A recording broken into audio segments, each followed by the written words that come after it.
আপনারা ইমাম আহমদ ইবনে হাম্বলের নাম শুনেছেন? আমাদের ইসলামে চারটা মাযহাবের প্র্যাকটিস আছে, অনুশীলন। হানাফি, শাফিঈ, মালিকি, 4 নাম্বারটা কথা কন। আরো অনেক মাযহাব আছে, কিন্তু এই চারটা মাযহাব বেশি প্রসিদ্ধ। গোটা বিশ্বের মানুষগুলো কোরআন সুন্নাহর আলোকে যে আমলগুলো করে, এটা চারটা মাযহাবের রেফারেন্সের সাথে কোনো না কোনো ভাবে মিলে যায়। এটার প্রথমটা হচ্ছে হানাফি, দ্বিতীয়টা শাফিঈ, তৃতীয়টা 4 নম্বরটা সবাই বলেন কি নাম? হাম্বলি। ইমাম আহমদ ইবনে হাম্বল এই মাযহাবের ধারক, বাহক, প্রতিষ্ঠাতা। তিনি ছিলেন জগৎ বিখ্যাত মুহাদ্দিস, জগৎ বিখ্যাত মুহাদ্দিস। ওনার পুরো জীবনটা উনি হাদিস সংগ্রহের কাজে ব্যয় করেছেন, এবং একক স্বতন্ত্র হাদিসের গ্রন্থ হিসেবে পৃথিবীর সবচাইতে বড় যে হাদিসের কিতাব, ওইটার নাম হচ্ছে মুসনাদে আহমদ ইবনে হাম্বল। যারা আলেম ওলামা আছেন জানেন না? মুসনাদে আহমদ ইবনে হাম্বল, এটার মধ্যে প্রায় 40,000 হাদিসের কম্পাইলেশন আছে। সুবহানাল্লাহ, বাড়িতে গিয়ে বললেন এত বিশাল হাদিসের গ্রন্থের রচয়িতা। ওনার শেষ জীবনে উনি হাদিস সংগ্রহের জন্য সফর করতেন। শীতের এক রাতে তিনি সফরে বেরিয়েছেন। এক মসজিদে মাগরিব আর এশার সালাত পড়ে তিনি ভাবলেন ফজরের সালাতে এই মসজিদে পড়ে সকালবেলা বেরোবো, যেহেতু বাইরে শীত, কই আর যাবো। ব্যাগ থেকে কাঁথা বের করে হাদিস পড়তে শুরু করেছেন, আর ভাবলেন হাদিস পড়তে পড়তেই রাতটা কাটিয়ে দিবি। কিন্তু মসজিদের দারোয়ান এসে বলে, মুরব্বী, মসজিদে থাকা যাবে না, আপনি বেরোন। আহমদ ইবনে হাম্বল অনুনয় বিনয় করলেন যে তোর কাছে হাত জোর করে ক্ষমা চাই বাবা, এই শীতের রাতে আমারে বের করে দিস না, আমি রাতটা মসজিদে কাটাতে চাই। আমি ফজরের নামাজেরও মুসল্লি এই মসজিদে, আমি ফজর পরে তারপরে যাবো। দারোয়ান সে না ছোট বান্দা, সে বলে না, মসজিদে থাকতে পারবেন না, বেরোন বেরোন। না বেরোলে গাঠি সহ ঘাট ধাক্কা দিয়ে বের করবে। চিনতে পারে নাই যে এটা মুহাদ্দিসুদ দাহর, এ যুগের সর্বশ্রেষ্ঠ মুহাদ্দিস ইমাম আহমদ ইবনে হাম্বল। এখন উনি আর কি করবেন? কিছু করতে না পেরে ব্যাগ নিয়ে বের হয়ে গেলেন। প্রচন্ড শীতের রাতে, কনকনে শীতে তিনি কাঁপছেন। হাঁটতে হাঁটতে, চলতে চলতে হঠাৎ দেখলেন একটা বাজার।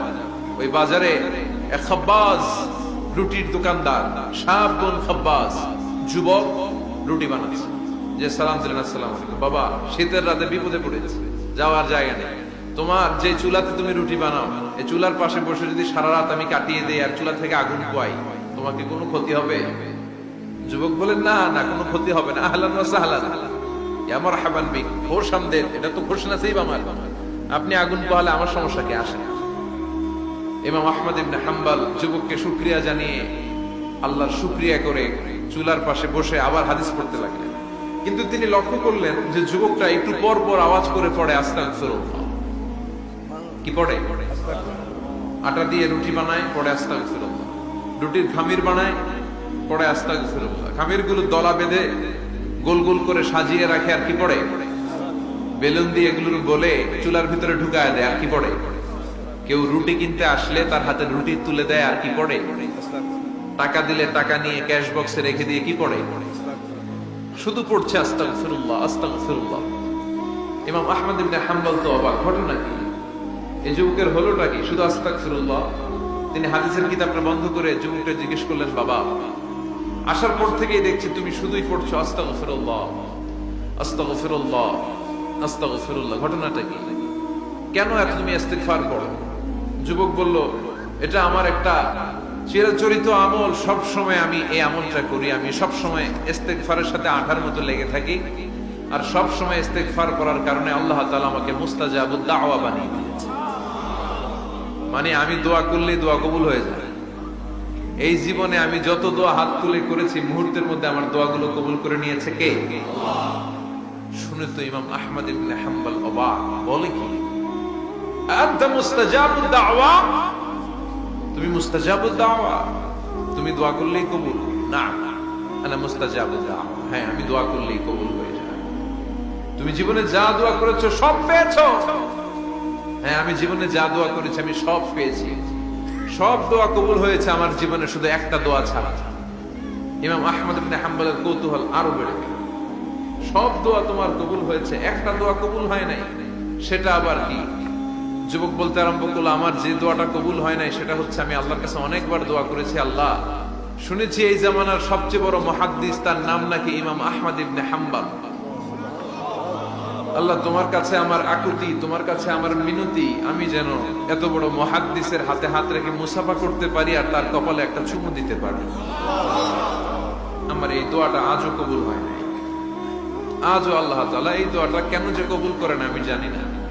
একথা শুনে ইমাম আহমদ ইবনে হাম্বল আবেগপ্রবণ হয়ে গেলেন, আর নিজেকে ধরে রাখতে পারলেন না, চোখের পানি ছেড়ে দিলেন আর বললেন, ইয়া শাব, হে যুবক, আহমদ ইবনে হাম্বলের সাথে দেখা করার জন্য তোমার আহমদ ইবনে হাম্বলের দরবারে যাওয়ার দরকার নাই, তোমার এই দোয়াটাও আল্লাহ কবুল করে নিয়েছে। আহমদ ইবনে হাম্বল দেখা দেওয়ার জন্য তোমার দরবারে ছুটে এসেছে। আনা আহমদ ইবনে হাম্বল মুহাদ্দিসুদ দাহর, আমি হচ্ছে আহমদ ইবনে হাম্বল।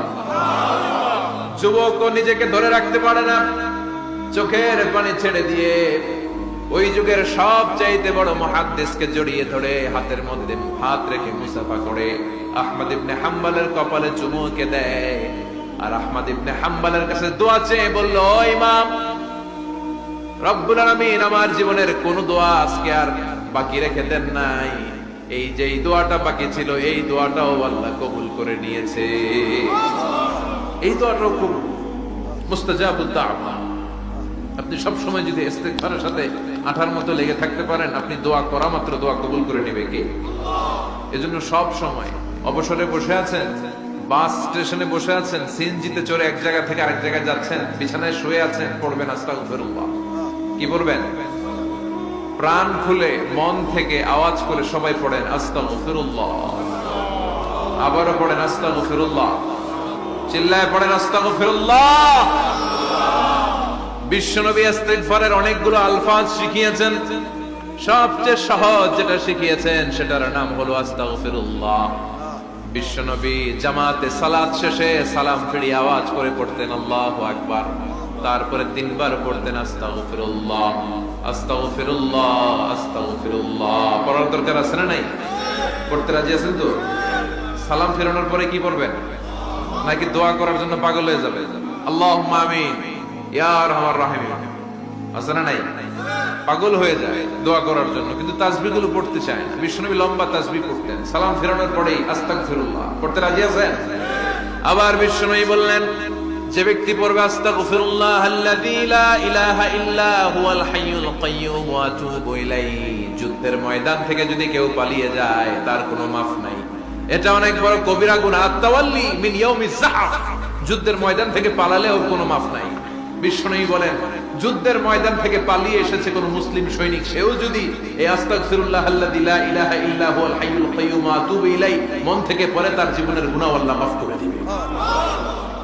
আবার সাইয়েদনা আবু বকর সহিহ বুখারীর বর্ণনা, বিশ্বনবীরে বললেন, ইয়া রাসূলুল্লাহ আল্লিমনি দুআআন আদউ বিহি ফি সালাতি, ও নবী আপনি আমারে এমন একটা দোয়া শিক্ষা দেন যে এই দোয়াটা আমি নামাজের মধ্যে করব। বিশ্বনবী বললেন, তুমি নামাজের মধ্যে পড়ো, আল্লাহুম্মা ইন্নী যালামতু নাফসি যুলমান কাসীরা ওয়া লা ইয়াগফিরুয যুনুবা ইল্লা আনতা ফাগফিরলি মাগফিরাতাম মিন ইনদিকা ইন্নাকা আনতাল গফুরুর রহিম। সুবহানাল্লাহ। এটার আমরা বলি দোয়ায়ে মাসুরা, এটাও একটা ইস্তিগফার। যেখানেই ক্ষমা চাওয়ার কথা আছে ওইটাই ইস্তিগফার, বুঝতে পেরেছেন? আল্লাহুম্মা ইন্নী যালামতু নাফসি, ও আল্লাহ অনেক জুলুম করেছি, যুলমান কাসীরা, জুলুমের শেষ নাই, ওয়ালা ইয়াগফিরুয যুনুবা ইল্লা আনতা, আপনি ছাড়া এই জুলুম আর পাপ ক্ষমা করার কেউ নাই। ফাগফিরলি মাগফিরাতাম মিন ইনদিক, নিজ গুণে আমার গুনাহ ক্ষমা করে দে। ওয়ালা ইয়াগফিরুয যুনুবা ইল্লা আনতা, আপনি ছাড়া গুনাহ ক্ষমা করার দ্বিতীয় কেউ নাই। আমাদের পাপ ক্ষমা করার আর কোন সত্তা আছে? চিল্লায় বলেন আছে? আবার বিশ্বনবী বললেন, যত ইস্তিগফার আছে সব ইস্তিগফারের সেরা সর্বশ্রেষ্ঠ ইস্তিগফারের নাম সাইয়্যিদুল ইস্তিগফার। কি নাম? সহিহ বুখারীর বর্ণনা, শাদ্দাদ ইবনে আউস রাদিয়াল্লাহু তাআলা আনহু বর্ণনা করে বলেন, কেউ যদি দিনের বেলা একবার সাইয়্যিদুল ইস্তিগফার পড়ে, ওই দিন যদি লোকটার মৃত্যু হয়ে যায়, মুহূর্তের মধ্যে লোকটার জান্নাতি ঘোষণা দিয়ে দিবে কে?